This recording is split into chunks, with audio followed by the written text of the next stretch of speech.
Bonjour à tous, on se retrouve pour ce troisième Value Asset. Le but de cette chaîne est de toujours vous fournir un maximum de valeur.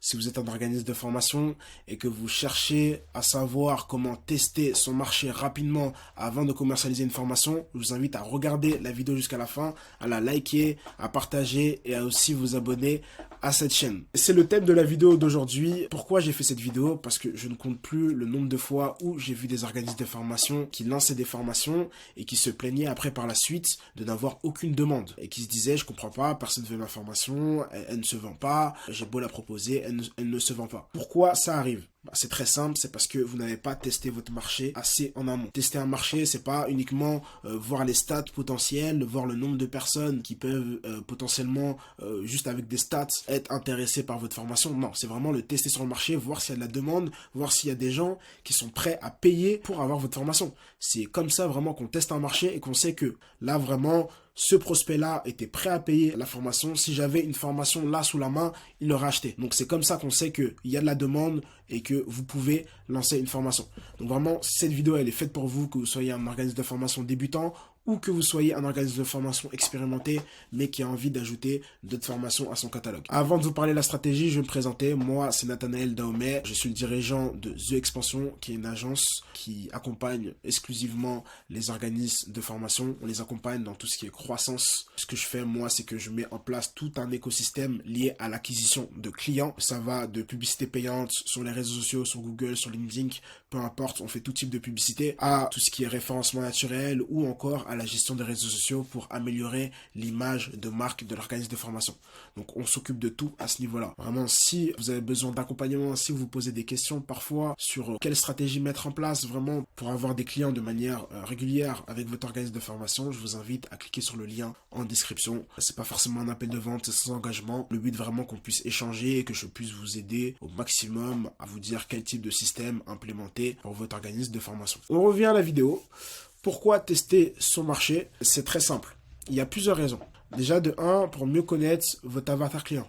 Pour aussi réduire les risques financiers. Lancer, commercialiser une formation, ça coûte de l'argent, que ce soit en personnel, vous allez engager des gens, vous allez forcément engager une équipe commerciale pour soit faire de la prospection, soit pour gérer les appels des prospects qui entrent ou autres, que ce soit aussi au niveau des certifications, ça coûte de l'argent de lancer une formation, si vous voulez qu'elle soit certifiée. Voilà, ça coûte de l'argent sur plein d'aspects. Donc vraiment le but est que vous puissiez investir cet argent quand vous êtes sûr et pas quand vous êtes sûr mais à moitié. De pas être en retard aussi par rapport à la concurrence parce qu'il faut se rendre compte que la concurrence est tous les jours proche du marché, donc elle sait concrètement ce que veut les prospects à l'heure actuelle. Vous ne le savez pas, c'est pour ça qu'il faut mettre en place une stratégie pour tester son marché en amont pour ne pas être en retard. Et aussi surtout faire une formation qui répond aux besoins de votre public cible. C'est super important. Je ne compte plus le nombre de fois où j'ai vu des formateurs qui lançaient des formations qui n'avaient rien à voir avec les besoins actuels du marché. Par exemple, vous lancez une formation sur les bases du marketing. Est-ce que votre public a besoin de connaître les bases ou votre public a besoin de savoir comment créer un site internet? Votre public ne veut même pas savoir comment créer un site internet, peut-être qu'il veut être tout simplement community manager et pas forcément avoir les bases en marketing. Et justement, les stratégies que je vais vous montrer vous permettront vraiment de savoir tout ça et de savoir concrètement qu'est-ce que veut votre public cible et de faire une formation qui correspond parfaitement à leurs besoins. Maintenant, comment tester la formation à l'heure actuelle? Il faut savoir qu'à l'heure actuelle, il y a plusieurs manières de tester une formation sur le marché. La publicité payante, on verra en détail quelle stratégie mettre en place. Il y a tout ce qui est prospection, email, téléphone, réseaux sociaux, tout ce qui est réseau networking et tout ce qui est salon. Moi, je n'apprécie pas concrètement ces manières de faire, tout ce qui est salon, networking. Pourquoi? Parce que je trouve qu'au niveau des salons, c'est trop d'investissement pour le retour que vous aurez. Surtout si vous êtes dans une optique de tester votre marché, je ne vous conseille pas. Et tout ce qui est réseau networking, je conseille pas parce que je trouve que c'est sous plein de conditions. Pour que ça soit efficace un réseau networking, il faut vraiment que ce soit un événement qui soit vraiment très proche de votre niche. Si vous voulez lancer une formation par exemple plomberie, événement sur la plomberie et encore. Parce que événement sur la plomberie, ça peut aussi attirer pas mal de personnes qui recherchent justement des prestataires de plomberie, mais qui ne recherchent pas forcément une formation. Vraiment, je recommande pas dans tous les cas networking, c'est assez compliqué, c'est sous plein de conditions qu'un événement peut être intéressant si vous voulez tester une formation. Par contre, ce que je conseille moi, c'est tout ce qui est publicité payante. Dans la publicité payante, il y a plusieurs choses. tout ce qui est lead magnet, c'est super intéressant. Déjà, avant de vous parler de tout ce qui est lead magnet, il est important de se rendre compte que tester son marché, on ne peut pas le faire n'importe comment. Il faut une très bonne approche. Et une approche où vous donnez de la valeur, où vous offrez de la valeur gratuitement, c'est une approche où vous serez toujours gagnant. Peu importe votre marché. Vous arriverez à générer des prospects, vous arriverez à générer du lead. Peu importe votre marché. Donc c'est pour ça que moi, je vous conseille de toujours faire un lead magnet. Pour ceux qui ne savent pas, un lead magnet, c'est un contenu à forte valeur qu'on va offrir gratuitement. Je vais aller plus en profondeur, ne vous inquiétez pas. Pour constituer un bon lead magnet, il est super important, si vous voulez, de lister toutes les problématiques de votre audience à l'heure actuelle et d'en faire un contenu par la suite. Un exemple de problématique, ça peut être vraiment, j'ai listé quelques exemples, mais après il y a d'autres problématiques. Imaginons que vous faites une formation destinée aux entrepreneurs. Un exemple de problématique, ça peut être, ok, je veux suivre ta formation, mais est-ce que je vais avoir des clients? Pourquoi pas leur proposer un lead magnet en rapport avec ce type de problématique, où dessus on va exposer des stratégies, des conseils pour arriver à avoir des clients dans telle ou telle activité. Ça peut être le salaire. Il y en a qui vont dire, ok, j'aime bien cette profession, mais voilà, j'ai peur d'avoir un très petit salaire, etc., etc. Ça peut être aussi quelque chose d'intéressant de mettre en place un e-book, une formation gratuite pour les aider à mieux négocier leur salaire. Mais ça peut être vraiment énormément de problématiques différentes. Là, je vous en ai listé quelques-unes, mais ça peut être des problématiques sur plein de choses. Ça peut être aussi sur l'embauche. Ok, mais est-ce que je vais trouver une entreprise? Là, vous pouvez très bien lister toutes les entreprises qui recrutent dans un domaine.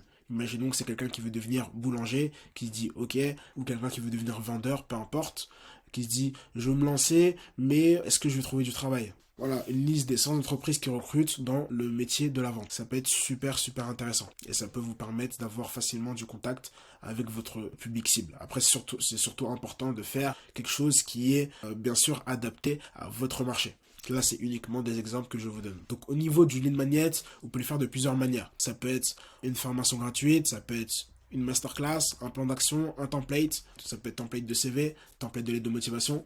Vraiment, il y a plusieurs types de templates qui peuvent être mis en place. Ensuite, ce que vous allez faire, c'est la publicité payante. Au niveau de la publicité payante, c'est essentiellement sur Facebook Ads. Pour ce type de stratégie, je vous le conseille. C'est ce qui va être le plus simple pour vous. Au niveau du budget, vous n'êtes pas forcément obligé de mettre un gros budget sur Facebook Ads. Pour ce type de stratégie, pour du testing, pour un test de marché, je vous conseille même de mettre 10-15 euros par jour en publicité.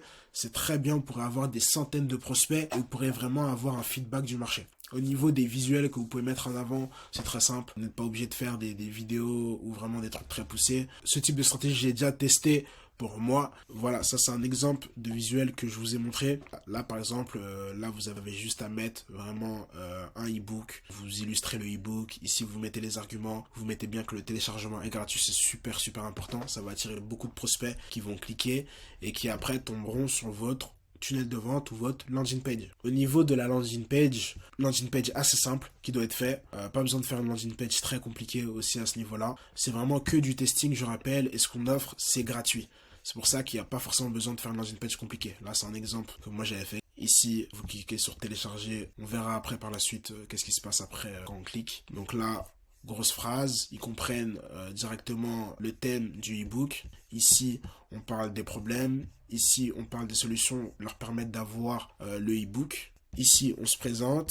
Ici, on met des résultats. Donc ici, soit vous mettez des résultats, soit vous mettez des témoignages ou vous ne mettez rien aussi. Ça va dépendre de votre niche. Moi, vu que je parle de publicité, forcément, je suis obligé de mettre des résultats ou de toujours montrer des résultats. Mais vous, vous ne serez pas forcément obligé de mettre des résultats au niveau de la landing page. Juste vous présenter, ça va suffire à ce niveau-là. Ça va bien sûr dépendre du thème de votre e-book. Donc, on revient à la stratégie. Donc, on est ici. Ce qui va se passer, c'est que pour récolter le prospect, ça va être très simple. Le prospect va demander à recevoir le e-book en cliquant sur télécharger le e-book, télécharger votre guide offert. Qu'est-ce qu'on va faire ici? Ici, il faut à tout prix mettre en place une pop-up. Après, ça va dépendre du CMS que vous utilisez. Moi, pour cette landing page-là, c'est System.io. Il y a plein de manières de faire une landing page. Ça peut être même sur WordPress, on peut faire des landing pages. Sur ClickFunnels, vous pouvez en faire une. Vous pouvez en faire sur vraiment plein de CMS différents. Il faut juste que ce soit bien visuellement et que vous soyez à l'aise à ce niveau-là, tout simplement. Donc, au niveau de la pop-up, moi, ce que j'ai mis en avant sur la pop-up, c'est le fait qu'ils doivent télécharger le guide et qu'ils le recevront sur WhatsApp. C'est super important. Parce que là, vous voyez, je leur demande le nom et le numéro de téléphone. Sauf qu'il y a des personnes qui mettent un faux numéro de téléphone, tout simplement pour recevoir le e-book sans forcément mettre leurs coordonnées. Moi, j'ai compris ça très tôt.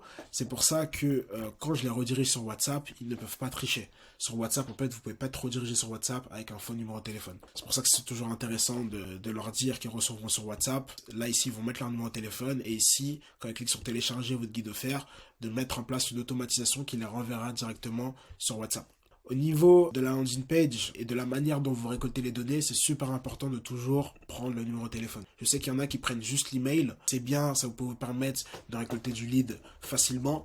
Mais derrière, vous devez avoir des séquences email très très bien travaillées et surtout très longues pour après avoir le lead en rendez-vous ou autre. Alors que quand vous mettez le numéro directement, peut-être qu'il y aura un petit peu moins de personnes qui demanderont à recevoir le e-book, mais au moins vous pourrez après les contacter par la suite au téléphone et vous pourrez vraiment avoir un échange avec eux. On revient ici. Ici, une fois que ils ont demandé à recevoir le e-book et qu'ils sont renvoyés sur WhatsApp, ça va être à votre équipe de s'occuper du setting. Donc au niveau du setting, de discuter avec le prospect sur WhatsApp, vraiment d'essayer de faire en sorte de récolter des rendez-vous. En rendez-vous, vous avez plusieurs options. Soit vous faites un rendez-vous vraiment pour connaître ses besoins et pour améliorer votre formation, soit vous vous dites, ok, ma formation, elle n'est pas encore lancée sur le marché, mais ça ne vous empêche pas de vendre des coachings ou des accompagnements. Ça ne vous empêche pas de faire ça vu que vous avez tout de même les compétences pour ça. Après, ça dépend vraiment de votre formation. Si vous faites une formation, par exemple, CACES, vous ne pourrez pas vendre des accompagnements. C'est soit une formation, soit il n'y a pas de formation. Dans tous les cas, avoir un rendez-vous vous permettra de récolter un feedback du marché et de vraiment savoir qu'est-ce que veut votre prospect à l'heure actuelle. De quoi il a besoin, combien il serait prêt à payer pour X ou X formation. Et de voir tout simplement s'il y a de l'attraction aussi. Si quand vous offrez un e-book, si vous voyez que vous offrez un e-book et qu'il y a 5 demandes de e-book en un mois par exemple, vous savez que concrètement il n'y a pas de demande. Il n'y a pas de demande sur votre marché. Vous allez sûrement, qu'en lançant une formation, vous allez sûrement perdre de l'argent. Donc c'est pour ça que c'est surtout très intéressant. Deuxième stratégie qui coûte un peu moins d'argent, c'est tout ce qui est prospection. Au niveau de la prospection, vous ne pouvez pas faire tout ce qui est téléphonique, c'est interdit. Et tout ce qui est email aussi, avec tout ce qui est RGPD, c'est interdit. À part si vous faites une formation B2B, là vous pouvez récolter des emails sur LinkedIn, des emails professionnels. Mais sinon, en soi, c'est pas quelque chose que je vous recommande. Moi, ce que je vous recommande, c'est de tout simplement faire du démarchage sur les réseaux sociaux, avec des messages, avec des envois de messages. Sur Facebook, ce qu'il faut faire, c'est qu'il faut repérer les groupes Facebook qui ont réuni une communauté autour d'un secteur. Si on tape jardinage débutant, on tombe sur plusieurs types de groupes qui peuvent être super intéressants. Et on voit que bien que les groupes, là, il y a 328 000 membres, là, il y en a 192. Il y a vraiment beaucoup de membres. Donc, si demain, vous avez une formation en jardinage, les groupes Facebook, c'est excellent. Il y a sûrement énormément de personnes qui veulent... il y en a qui font peut-être pour le plaisir du jardinage, mais il y en a sûrement qui ont pensé à en faire leur activité. Donc, si vous avez une formation jardinage, vous avez une énorme audience. Donc, ce que vous pouvez faire après... Une fois que vous avez trouvé les personnes à contacter, après, ça peut être des groupes Facebook, comme ça peut être aussi des pages Facebook, comme ça peut être aussi des comptes Instagram. Vous allez dans les followers, vous essayez de regarder qui suit ces personnes-là, etc. Une fois que vous avez fait ça, vous allez envoyer ça. Bonjour, prénom, donc le prénom du prospect que vous allez contacter. J'ai noté votre intérêt pour le jardinage. Dans cette optique, j'ai préparé nom du lead magnet. Donc le lead magnet, c'est ce dont on a parlé ici. C'est un contenu à forte valeur qu'on offre gratuitement, qui résout une problématique. Donc ça peut être très simple. Lead Magnet, 5 conseils pour commencer son entreprise de jardinage en moins de 90 jours. C'est vraiment des exemples que je vous donne comme ça là. Donc le nom de Lead Magnet, c'est ça, qui je pense pourrait vous intéresser. Souhaitez-vous le recevoir gratuitement? Il contient des informations pertinentes qui pourraient vous être bénéfiques. C'est ce que vous allez envoyer à votre prospect. Donc là, c'est vraiment un exemple que je vous ai montré. C'est vraiment un exemple, mais vous pouvez vraiment changer, vous pouvez améliorer le message, vous pouvez faire vraiment tout ce que vous voulez. Il n'y a pas de souci à ce niveau-là. La personne va recevoir ça, vous offrez quelque chose de gratuit, donc il n'y a pas de raison. Si c'est une personne qui est vraiment intéressée par votre domaine, elle va sûrement vous dire oui. Ce que vous allez faire après par la suite, que ce soit une formation gratuite ou que ce soit un e-book, dans tous les cas, vous faites une landing page. C'est super important. Dans tous les cas, faites une landing page. Si c'est une formation gratuite, hébergez votre vidéo sur YouTube. Vous la mettez en privé, vous l'hébergez et vous la mettez après sur votre landing page. Pourquoi? Parce que les gens sont plus rassurés quand ils voient un lien YouTube. Je vous le conseille. Mais dans tous les cas, que ce soit une vidéo ou un e-book, pensez toujours à récolter l'email et le numéro de téléphone. Donc ce que vous faites, c'est que Si la personne a dit oui, vous allez juste lui envoyer la landing page. Donc la landing page ici que je vous ai parlé. Vous pourrez faire une landing page différente, il n'y a aucun souci à ce niveau-là. Vous allez faire la landing page et après, vous leur envoyez le lien de la landing page. Tout simplement, pour avoir le e-book dont vous avez parlé, ils vont mettre leurs informations, ils vont mettre leur email, leur numéro de téléphone. Après, vous pourrez les contacter sur WhatsApp. Bien sûr, cette stratégie, il ne faut pas envoyer 10 messages et c'est fini. Il faut vraiment envoyer 50, 60 messages par jour pour avoir quand même un minimum de résultats. Après, les résultats, vous allez les voir en montant sous 1 ou 2 mois au niveau de cette stratégie-là. Parce que c'est vraiment un peu plus chronophage. Au niveau de cette stratégie-là, bon, ça va assez vite. En général, la première semaine, vous avez déjà des leads entrants. Donc voilà, c'était tout pour cette vidéo. J'espère vraiment que cette vidéo vous a aidé. J'espère que vous avez aimé cette vidéo. J'espère que vous avez trouvé que j'ai fourni un maximum de valeur. Je l'espère en tout cas. Pour toutes les personnes qui souhaitent en savoir plus et qui souhaitent vraiment un accompagnement au niveau de leur organisme de formation, qui souhaitent avoir beaucoup plus de clients, qui souhaitent scaler leur activité pour 2024, je vous invite à cliquer sur le lien juste en bas de la vidéo. Pour le reste, n'hésitez pas à me suivre aussi sur Instagram, à me suivre sur LinkedIn. Je partage énormément de contenu. Je pense que tout ça pourrait vous intéresser.